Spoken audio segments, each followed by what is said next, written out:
Okay, ladies and gentlemen, let's, after a week's break, let's get back into it, looking toward the end of term. First of all, I want to say something about the essays. The second essays, there were a lot of A's and A pluses, but there were also a fair number of people who simply didn't even address the questions. And so I would say the result is uneven. Some of you getting A's and A pluses or B pluses or B's are developing your skills. And at the end of this, when you submit the third and finished copy, you will basically, if you get a high grade, you will know how to write at the university level. Now, I know this whole essay exercise has been a kind of Mickey Mouse, but it's necessary because learning how to write is a fundamental skill, not only in doing history, but it's fundamental to everything, much of what you do in the university and beyond. But it's not the only skill that, in terms of becoming a historian, uh, obviously knowing how to write is important and knowing how to critically read. But there is the aspect of gathering the facts or historical research. And that involves sort of critical skills. Uh, the basic thing is that historians write from sources. They try to get as close to the quote unquote facts as they can, and they go to archives where a lot of government and other records are stored in order to get those facts, and then to critically analyze them within the context of a certain sort of hypothesis about what happened. So there's a kind of, I would say, dialectic between fact and theory in terms of doing research. But this is the kind of stuff that you would learn. It's very important, for example, for people who are going to law school, that is in their future. This kind of methodology is very important. I would say that facts are very important in history, but also theory is. It's a it's the interaction of theory and fact which makes for good history, and indeed for good social science, and indeed science in general. Although, of course, sciences like physics uh, are much more precise than history. But nevertheless, I would argue that history is both an art and a science. It's one and the same. And maybe that's true even of physics, at the highest level, but that's the way it looks to me. So that's what I would say about the essays and my commentary. I'd like to go back now to the narrative. And what we're going to do now is we're going to finish up with India. And this week, and I'm going to do the review questions on India. And then we're going to march on and look at China. And then we'll bring things together as a finale. So looking at India, remember I said that the the third Great Muslim invasion, 16th century, and Akbar consolidated the Mughal Empire, and I explained the court was extremely important. There were thousands of people in the court, and the taxes that were collected at the bottom of society, a huge amount of it went up to the court and maintained the army. And the top people surrounding the emperor were known as Mansabdars, these Mansabdars. And they enjoyed this tax, this fiscal system, basically delivered a huge amount of the surplus that was produced in Indian society into the hands of the emperor and in the hands of these Mansabdars. And so they enjoyed very luxurious, it's legendary, the level of luxury that these people enjoyed. And I explained that the emperor, but also these Mansabdars, of which there were several thousand, the palaces that they had were magnificent buildings. I mean, we see that in France as well. And they were furnished in the most opulent way, great luxury, the furniture, the carpets, the textiles were exquisite objects. I've mentioned the influence of Persia, which was considered the most, in terms of the Islamic world, source of sort of luxury, craftsmanship. The Persians had a huge influence. And in terms of the sort of art that was patronized, poetry was, and that's, I think in the Islamic world in general, poetry plays a huge role, but also fine writing. They had in common with the Chinese what we call calligraphy. This was practiced also in Western Europe, but the writing was a form of art. And also painting,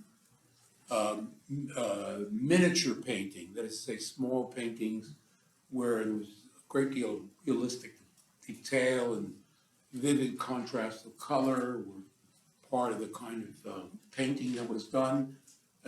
These things are, obviously you see them in India, but when the British came in, they basically captured, seized, plundered, if you like, a lot of this, and you can see a lot of this in London as well. Indeed, the Persian influence was very important.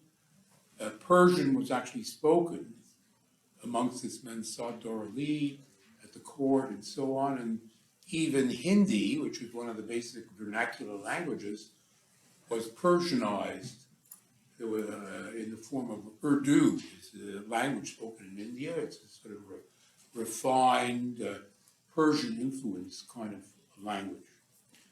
Of course, the elite really didn't make any of the stuff I'm talking about, the furniture or the fine textiles or the great palaces and so on. It was craftsmen who basically served these people who were the people who were making all of these objects. And the thing is that the elite and even the local elites had surplus money and they could afford to buy this. So the craftsmen basically served the local elites and the elites at the court, the Mansabdars and so on. I would say as a generalization, one of the things that we're looking, if you go to museums and so on, of course, the patrons play a role, the customers, who are obviously the nobilities. But it's very important to realize that it's the craftsmen who are actually making everything. And so understanding that relationship in terms of sort of really understanding what you're seeing is very important.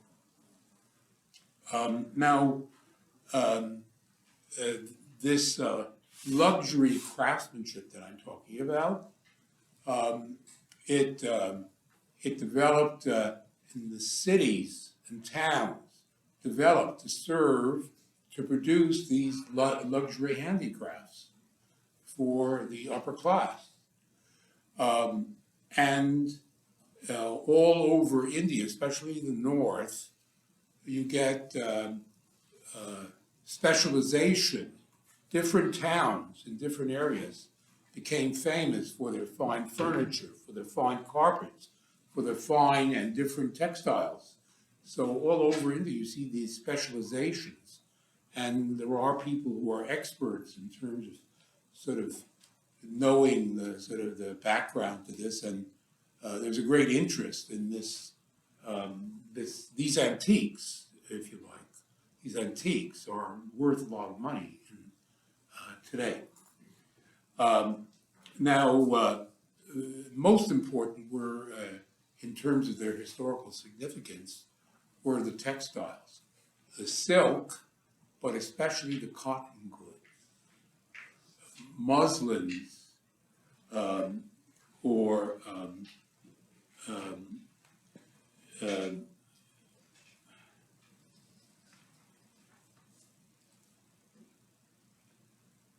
oh yes, muslins and cashmere wool, I should say, cashmere, which comes from the cashmere, but muslin and other cotton goods were produced in vast amounts in India by these craftsmen, and they say there were different types. And the thing is that by the 17th century, these cotton goods were finding a market outside of India. All over Asia, a market developed for this cotton goods. And indeed, the Europeans, the Portuguese, and then the Dutch, and later on the English and the French, this Indian cotton began to find a vast market in Europe in the 17th century. And so the cotton manufacturing industry in India expanded enormously in the 17th and through the 18th century. And it became really an international product. And it was very important in terms of the relationship with Europe, because a kind of craze. Europeans knew all about wool, they knew about linen, but cotton was new, it was lighter, and so on. And so a great craze for cotton developed in Europe. And as a result, the balance of trade got worse. Asia was always drawing away the bullion, remember I said? Well, the balance of trade actually got worse because there was such a demand, and also, of course, Chinese goods, porcelains and silks and so on. But this Indian cotton goods was extremely important, and the European governments were perplexed, and you'll see it has its effect on policy amongst the Europeans. So that's why I'm underlining it. Now, organizing this production and so on and export were the merchants, of course. The merchants who were, some of them were Hindus, some of them were Muslims, but some were Goans, Christians, Indian Christians from Goa, where the Portuguese were. They were also merchants.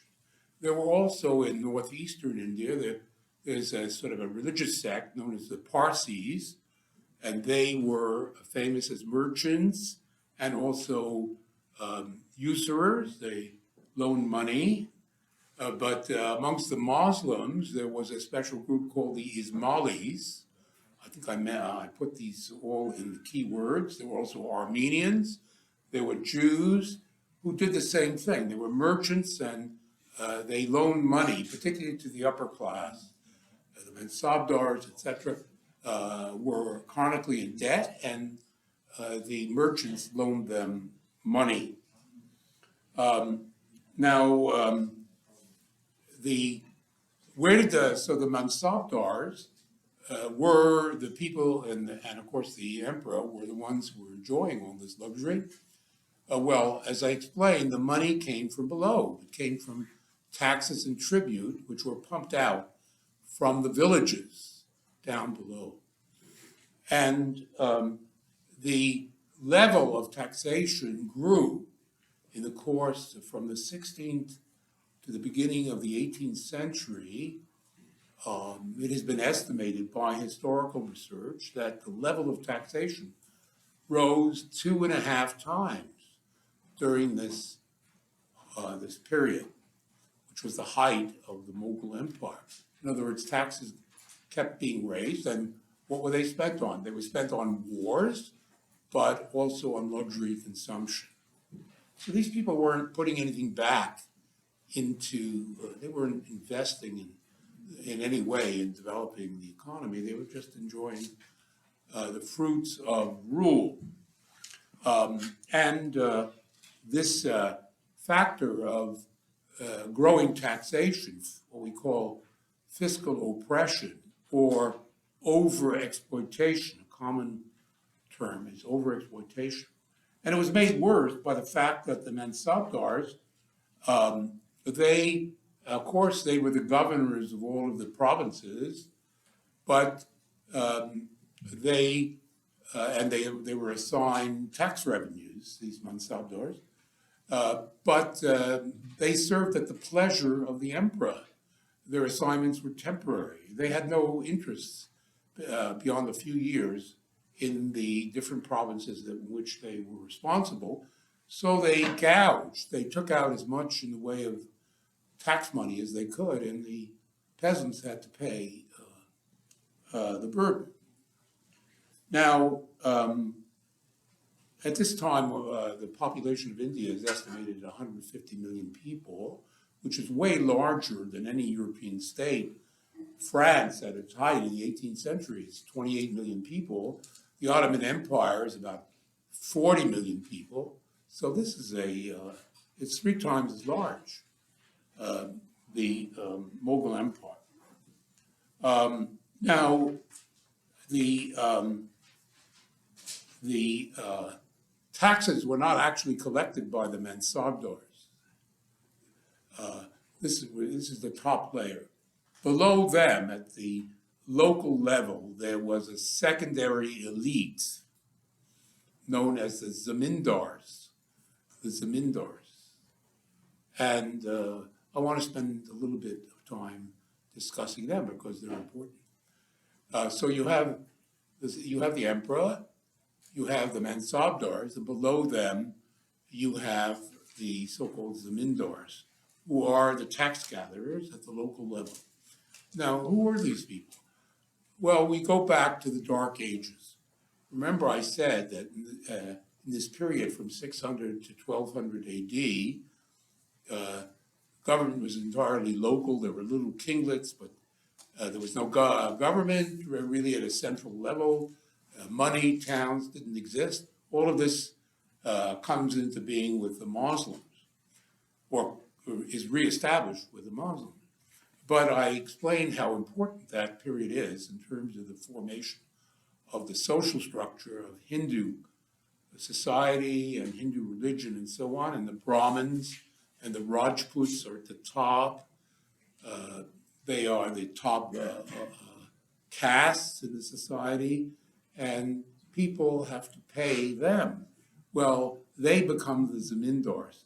These Brahmins, the Brahmin families, Rajput families, maybe some rich peasants, and some Muslims. When the Muslims come in at the local level, they also become part of this secondary elite. And their primary responsibility is basically to make sure that the villages, who are largely living isolated, autonomous, remember I explained, at the village level, there's a barter economy. There's virtually no money circulating. But nevertheless, the villagers have to find enough money to pay these Zamindars so that the Zamindars can pay the Mansabdars and the emperor. So that's the structure. Let me repeat. The villages, they're living at a more or less subsistence level, semi-subsistence level. They have to pay taxes to the Zamindars, and the Zamindars pass it up to the Mansabdars and the Sultan, no, the emperor, sorry. And this pyramidal structure is going to sort of, with the development of this kind of overexploitation, it begins to shake toward the end of the 17th century. It comes into question. In particular, tension developed, well, the common people are suffering from overexploitation. But also these local elites, these zamindars, they begin to withhold some of this taxes and tribute from the central government, from the mansabdars, from the emperor's court. A struggle. It's sort of like the struggle between the federal government and the provincial government. Maybe that's a good analogy. At the local level, these local elites are refusing to refusing to deliver. They're keeping more and more of the tribute for themselves. And they're also saying to the peasants, we're protecting you from the central government. So this kind of tension, and I'll come back to it. Now, so that gives you, so there's overexploitation and there's tension between the primary elite, the mansabdars, and the secondary elite, the zamindars. But yet another aspect of the problems of the Mughal Empire has to do with religion. Now, we saw that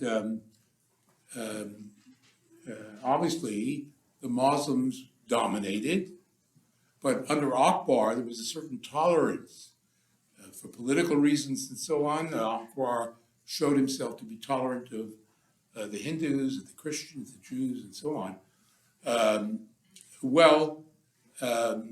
Nevertheless, as the regime began to sort of tighten the fiscal oppression and so on, dissident religion began to become important in terms of Indian society.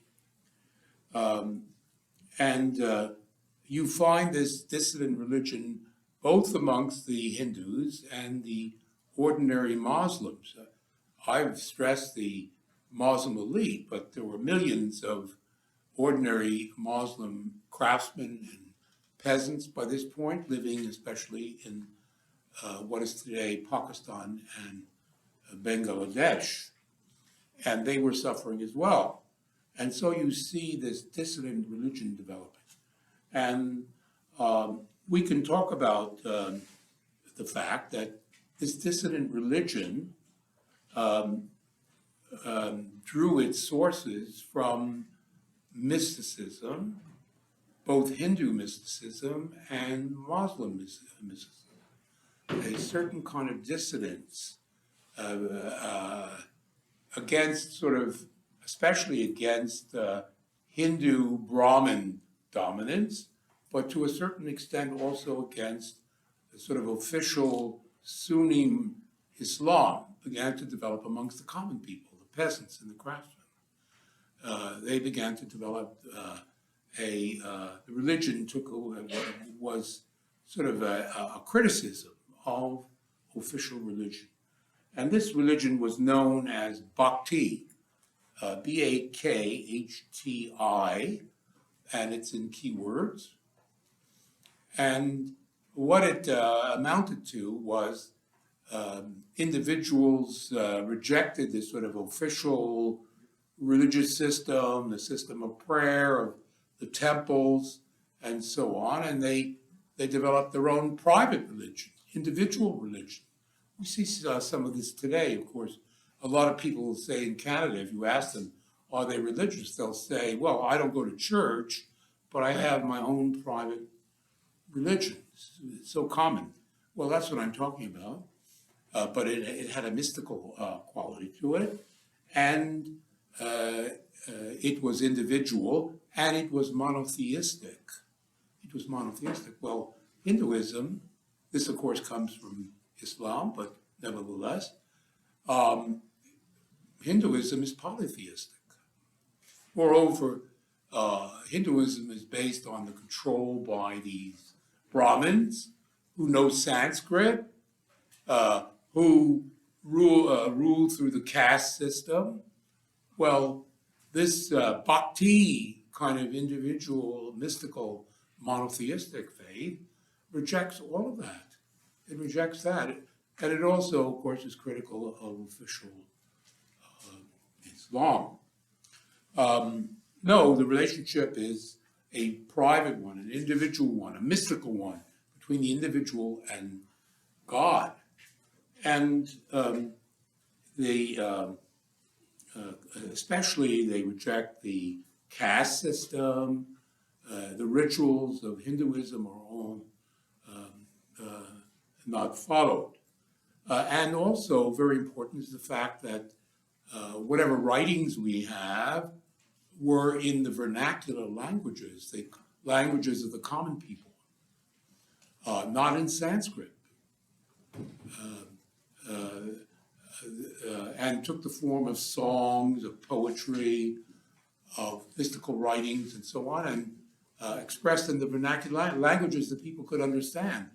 The Brahmins, they dealt in Sanskrit, they dealt in the Vedas. The ordinary people had no connection with this. Suddenly you have this vernacular. Well, in some ways it's comparable to, Protestantism in Europe. We could say that there are elements here that are similar to Protestantism as against Catholicism, which was the language was Latin, and the priests were the ones who controlled access to divinity. Well, Protestantism tended towards, as time wore on, towards a certain individualism. So that's what I'm talking about. And the most famous individual, the person who is regarded as the founder of this kind of approach to religion, is an individual by the name of Kabir, K-I-A-B-I-R, in keywords, who apparently died in 1518. He was a commoner. He was a weaver. This is very important. He was a craftsman. He didn't come from the Brahmin class. He didn't come from the military class. He was a weaver, Kabir. Another important figure who died in 1539 was a character by the name of Nanak, who is regarded as the founder of the Sikh religion, which is important amongst people from India here in Canada, the Sikh religion, Nanak.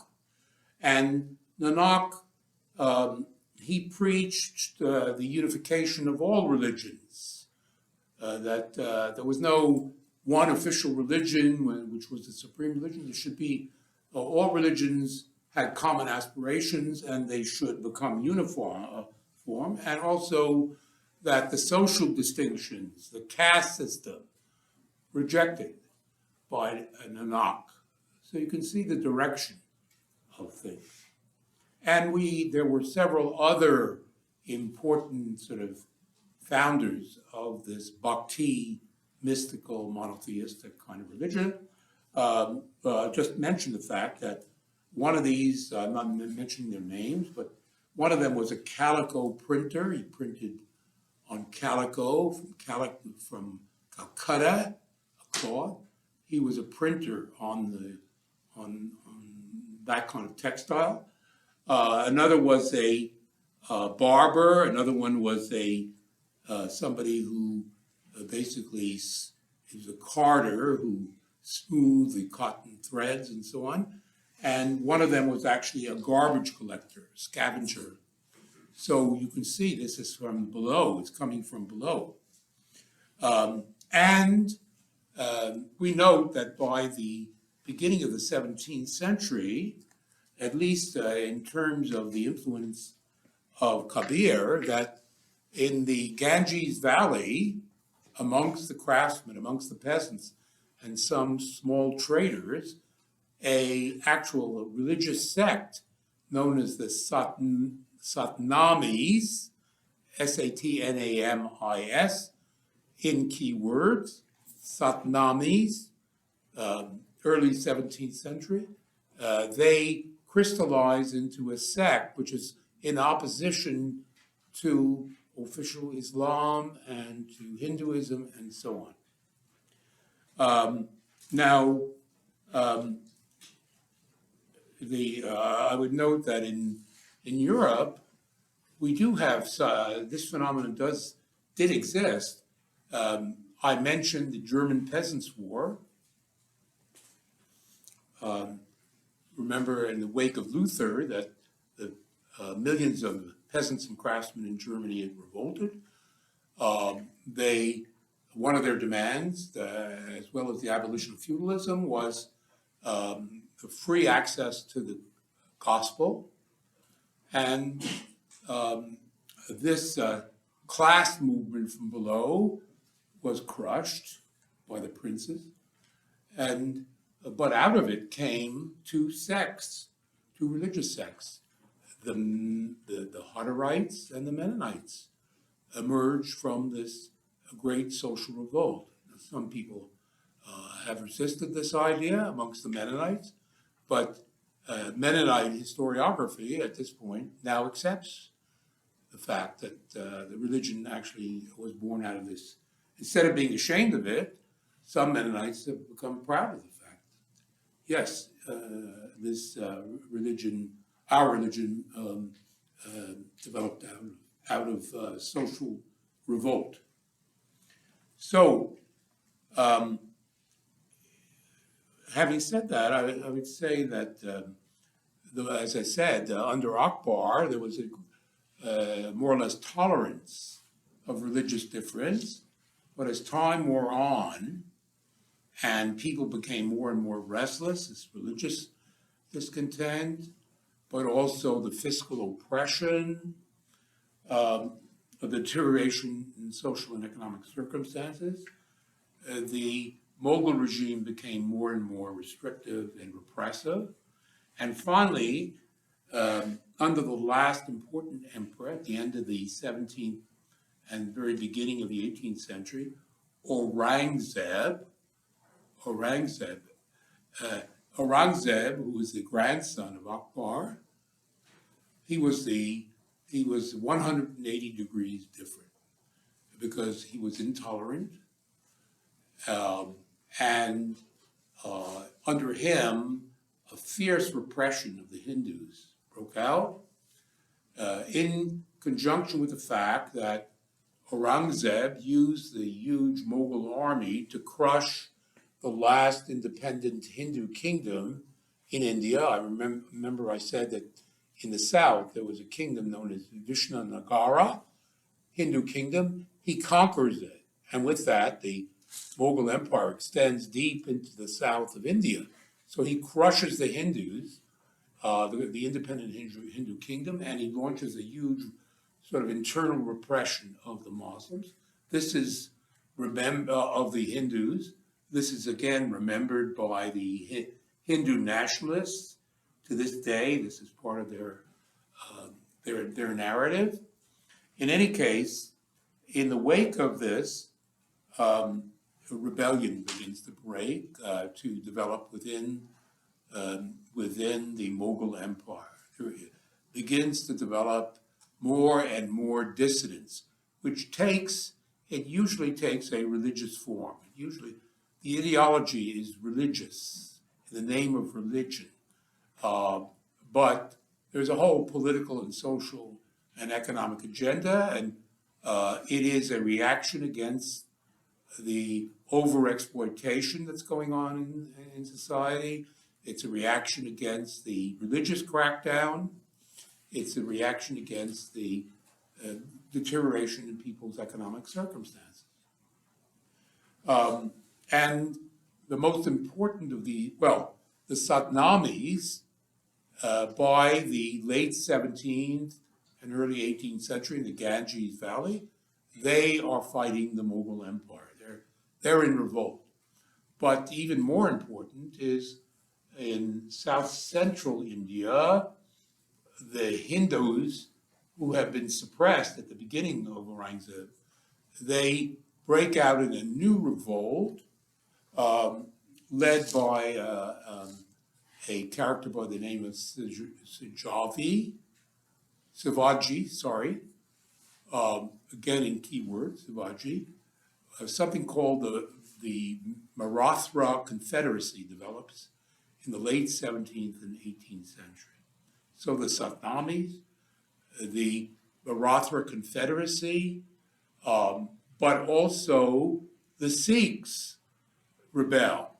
And even in other parts, rebellion breaks out in the course of the reign of Aurangzeb. And this rebellion is led by the zamindars, local zamindars rebelling against the mansabdars, rebelling against the central government, protecting the peasants, and ultimately consolidating their own power. But also the peasants are involved because the peasants, and this is a recent historical research, were actually in the villages. They were manufacturing muskets and other weapons, these rifles. They developed rifle manufacturing, and the peasants began to arm themselves against the central government. And so the common people began to develop a certain force.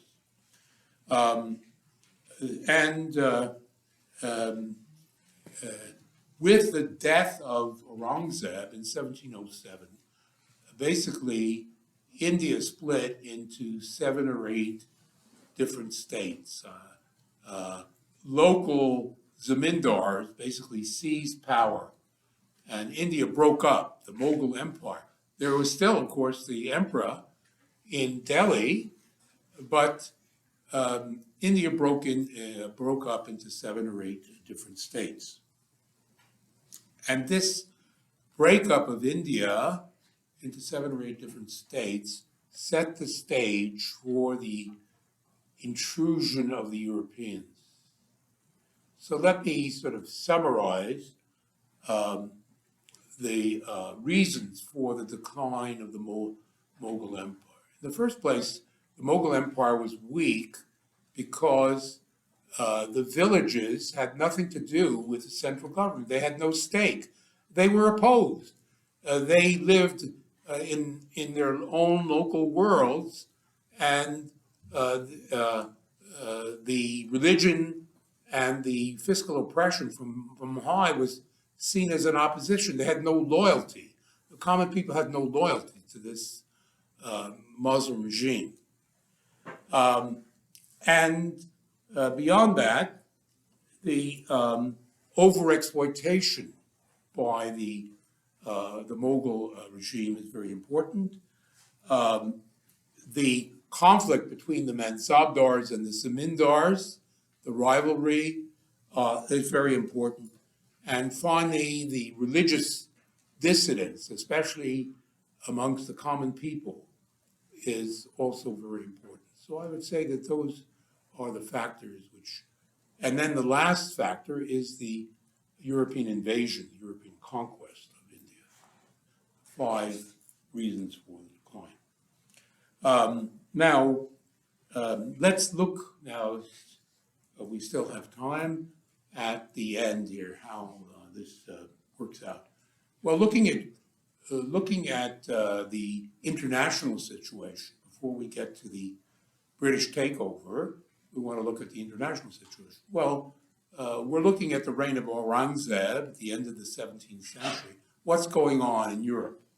Well, what's going on are the wars between the English and the French under Louis XIV. And these wars are being fought out on the continent of Europe, but also the British and the French are carrying on this vast colonial conflict for control of the New World, and particularly the West Indies. All of that is occurring. At the same time, in Asia, we can say that Asia, the Portuguese control of Asia is finished by the end of the 16th, beginning of the 17th century. The Dutch are the main factor in the 17th century, and the British and the French are beginning to appear in the Asian trade. That's the situation. But I would say until the middle of the 18th century that the Asians actually continued to control the trade. None of the European powers, neither the Portuguese, the Dutch, the English, and the French, were in control of the Asian trade. It was Chinese and Indian merchants from Indonesia. They were the ones who controlled the trade. It's only in the second half of the 18th century that the British, after they conquer India, they begin to bring the whole of the Asian trade under their control. So war in Europe between the great powers, colonial wars overseas, and then competition in Asia until the British finally win the day in the second half of the 18th century. That's the overall international situation. In the 17th century, the Dutch, amongst the Europeans, the Dutch are, with their great fleets, their merchant fleets, are dominant, and they have control of Indonesia, and they're contesting control of India. Now, at the beginning of the 17th century, the English East India Company appears. In the wake of the Dutch and their Dutch East India Company, the English, at the beginning of the 17th century, create the English East India Company. And they begin to send ships, merchants, even small military forces. And the main object of the East India Company, of the English East India Company, is to take over the Spice Islands or Indonesia. They want to move the Dutch out. They want to get rid of the Dutch in Indonesia because it's so lucrative. And in the early decades of the 17th century, there was a huge rivalry between the Dutch and the English over many things, but especially the Spice Islands, Indonesia. Well, the Dutch at this point were stronger than the English, and the English were in fact defeated in the 1620s. And so having been beaten there, the English focused their attention on India. And furthermore, they gave up trying to exert direct political control on anything.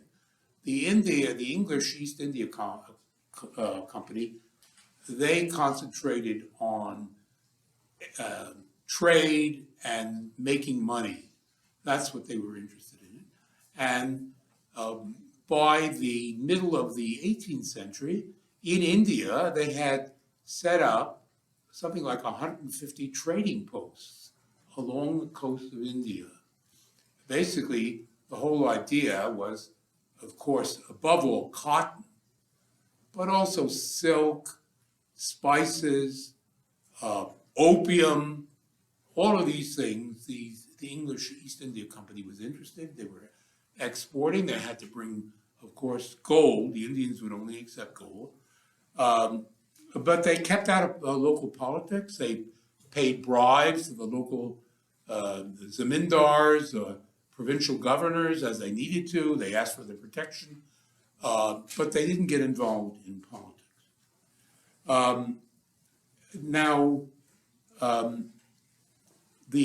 By the middle of the 18th century, I'd say there was about 150 of these outposts.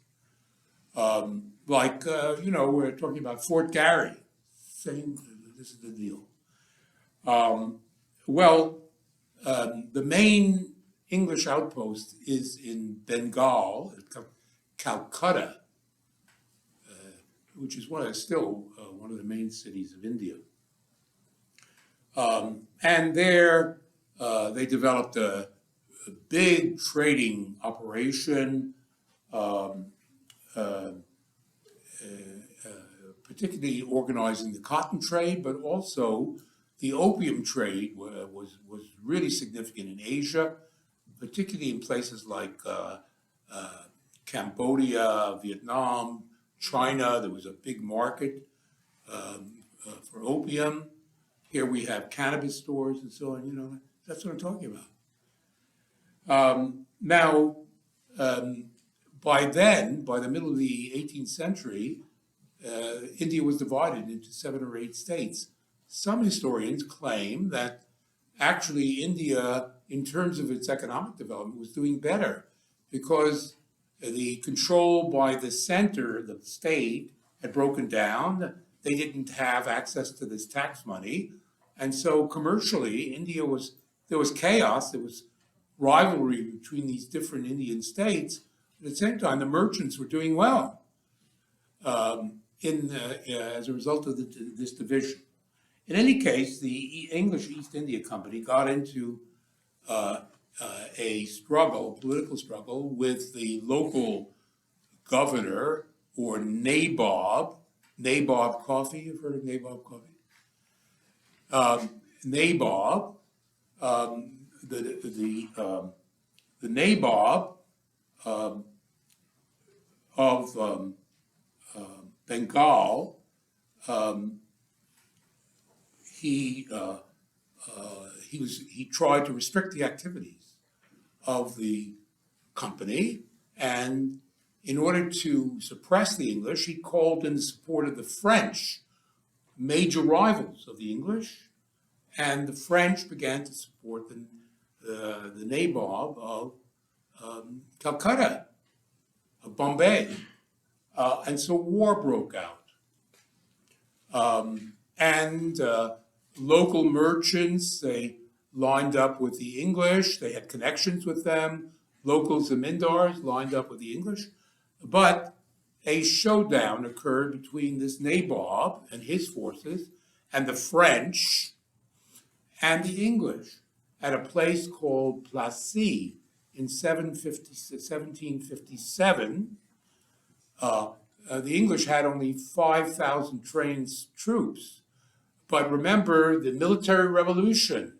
Remember I talked about the military revolution? These troops were crack European troops, highly developed military, and they were able to defeat the French and the local Indian forces. And that the victory of the English forces at Plassey opened the door to the British conquest of India. Using local forces, but also reinforcements from England, the East India Company set about, step by step, conquering the neighboring provinces, and they plundered, and they massacred, and you can't imagine the chaos that the English set out, and they got really rich. This is a period where huge fortunes were made, and a lot of individual Englishmen went out and joined in the fun, in the party, and they plundered, especially Northeast India in particular, but the whole country was open to the English. The Indians at various places put up a stiff resistance. There was resistance. By about 1820, the English conquest was finished, and the English took over control of India.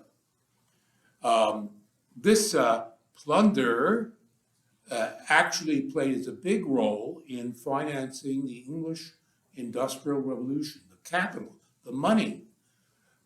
And also it helped to finance the English wars against the French, including the Climactic War, the French Revolutionary Wars, Napoleon. The English got a lot of money out of India, and they were able to emerge victorious from that. And so, step by step, the English consolidated control of India. And next time, I'll finish off by describing what they did in India relatively briefly, and we'll do the review questions.